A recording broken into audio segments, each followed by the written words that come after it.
I was just cleaning the basement when I noticed a door I swear was never there before, and I made the biggest mistake of my life. I opened it. I live in a small town in Pennsylvania. My house is old, not vintage old or charming old, just creaky, forgotten, and full of drafts that always seemed to whisper. I moved in alone after my divorce, thinking that peace and silence would help me restart my life. I had no idea silence could be so loud.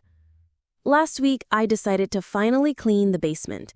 It always smelled like wet wood and iron, and I hated going down there. But it was time. I needed to store some boxes, maybe organize the old shelves, toss out junk from the previous owner. The stairs groaned under my feet, and every step down felt like it was warning me. The kind of warning you don't hear until it's too late. The basement looked the same as always. Concrete floor, exposed pipes, shelves with dusty jars of God knows what. But then I saw something different. There was a door. Not just any door. It was built into the concrete wall at the back, perfectly flush. Too perfect. The color was wrong, too. The entire basement was gray and dust-coated, but this door was deep black, almost like it was absorbing the dim yellow light from my bulb. I stood there frozen. I was 100% sure this door hadn't been there before. I would have noticed it. It wasn't hidden behind anything. It was just not there yesterday. Curiosity won. I walked up to it. The surface was smooth, polished like obsidian. There was no handle, just a single, small, circular indent, like a place to press your finger. My heart pounded, but I told myself it was probably an old storage room. Maybe I just never noticed it before. I touched the indent. Click. The door opened inward, with a hiss, like a vacuum seal being broken. A burst of cold air hit my face, sharp like winter. And behind the door, pitch black nothingness. I should have closed it and walked away. Instead, I grabbed my flashlight and stepped in. The floor turned from concrete to wood, rotting, creaky wood. The air was thick, damp, and smelled like old meat. I swept the light across the room. There were shelves lining the walls. Old shelves, covered in jars filled with murky liquid and what looked like pieces of animals. Maybe even humans. I started shaking. I wanted to run, but my legs didn't listen. Then I heard something. A creaking sound. Not from the wood floor, but from above me. I aimed the flashlight upward, and there was a small opening in the ceiling, like an attic vent, with something moving behind it. I froze as a hand slowly reached down from the gap. Not a human hand. It was longer, grayer, with fingers that bent the wrong way. I ran. I bolted out of that room and slammed the black door shut. It sealed instantly with a loud thud. I backed away, heart racing, staring at the door, expecting it to burst open. But nothing happened. The next day, I brought my friend Rachel over. I told her what I saw. She laughed, said I was probably just dreaming. I took her down to the basement to show her the door. It wasn't there.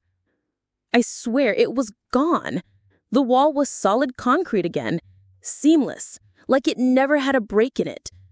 Rachel said I needed sleep. I tried to believe her. Maybe I hallucinated it. Maybe my mind was playing tricks. Stress, trauma, loneliness, they all mess with your head, right? That night, I heard knocking, coming from the basement. Soft, rhythmic, like someone was tapping on glass. I grabbed a knife and crept down. The door was there again.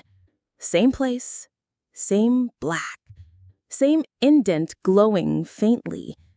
But this time, it wasn't waiting for me to open it. It was already slightly ajar. And I heard something whisper my name. Jenifer. Jenifer. I backed away slowly. I didn't look inside. I didn't breathe. I just turned and ran upstairs, locked the door, and sat with my back against it all night. I called a priest the next day, not even for a blessing, just to witness it. I needed proof I wasn't insane. I didn't tell him what it was, just asked him to walk into the basement. He came up 30 seconds later. His face was pale, sweating. He looked me dead in the eyes and said, "Burn this house. Leave tonight." He left. Never returned my calls. That night, I dreamed I was walking through a hallway made of flesh, walls pulsing, dripping blood. The door was at the end. I opened it in the dream, and on the other side was me, but older, rotting, crying. She reached out and said, "You already opened it. It's too late." I woke up screaming. Now, every night at midnight, the door appears again. Always at midnight. Never before. It opens wider each time. I started recording with a night vision camera, hoping to catch it, but the footage always shows the wall, even though I can see the door. My own camera lies to me. I can feel something watching me now. It's not in the basement anymore. It's inside the walls, inside the mirrors, inside me. The last time I opened the door, yes, I did it again, I saw photographs of me sleeping, taken from inside my room, taken from angles no one could reach. The final photo was me, standing in front of the door, wearing different clothes, smiling. Behind me in the photo was a tall shadow with no face. So, if you ever find a door where one shouldn't exist, don't open it. It's not a door. It's a trap.